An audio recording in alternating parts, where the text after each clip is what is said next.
Hi friends, failure అయ్యే వాళ్ళ యొక్క లక్షణాలు ఏ విధంగా ఉంటాయనేది చూద్దాం. ఆరంభ శూరత్వం అంటే ఉత్సాహంతో పని మొదలు పెడతారు, కానీ కొన్ని రోజులు గడిచే కొద్దీ ఆసక్తి కోల్పోతారు. రెండవది తక్షణ ఫలితాలను ఆశించడం అంటే పనిని ప్రారంభించిన వెంటనే ఫలితాలు రావాలని కోరుకుంటారు.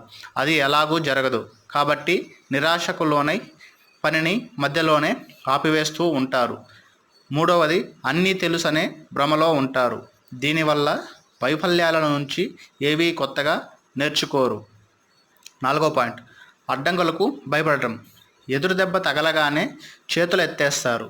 అంటే విజయం సాధించే వరకు ప్రయత్నాలు ఆపకూడదన్న సంకల్పం వీరిలో ఉండదు.